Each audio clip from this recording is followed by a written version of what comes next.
बिहार का मुजफ्फरपुर बालिका गृह रेप कांड देश को हिला कर रख दिया था। इसने कैसे सामने आया ये मामला हम आपको बताते हैं। मुंबई की एक संस्था है Tata institute of social sciences. इसका काम है सोशल ऑडिट करना।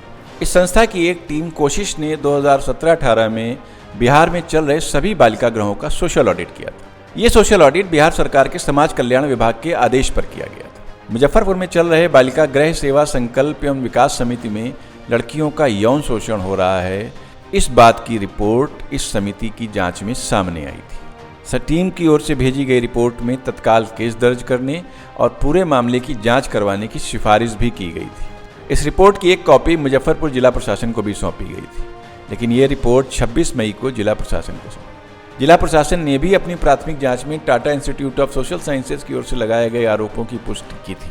इस बालिका गृह के संचालक ब्रजेश ठाकुर और विनीत के साथ ही संस्था के कर्मचारियों और अधिकारियों पर यौन शोषण, आपराधिक षड्यंत्र और पॉक्सो एक्ट के तहत केस दर्ज किया गया था। यानी मामला बहुत ही गंभीर था।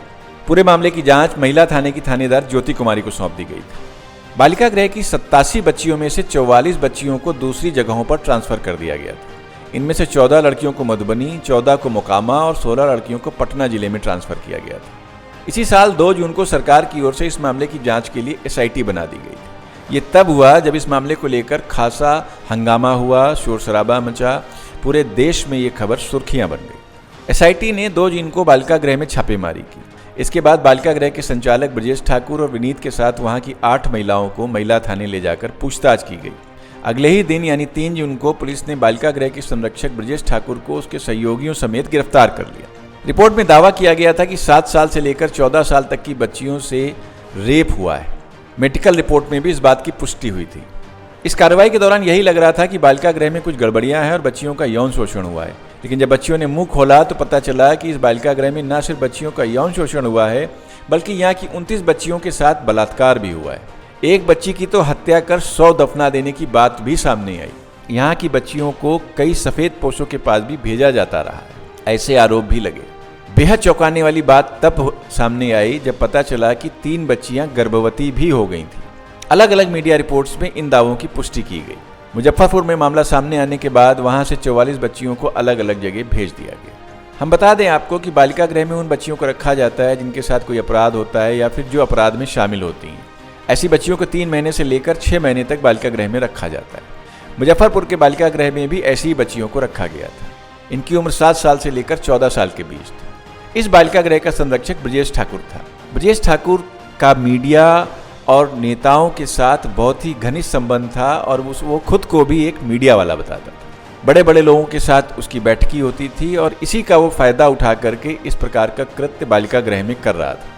गिरफ्तारी के बाद ब्रजेश ठाकुर के साथ ही बच्चियों से भी पूछताछ होती रही। जैसे जैसे बच्चियां बातें बताती रहीं, पता लगता रहा जिन लोगों के जिम्मे इन बच्चियों की सुरक्षा थी, सबसे ज़्यादा हैवानियत उन्हीं लोगों ने इन मासूम बच्चियों के साथ की।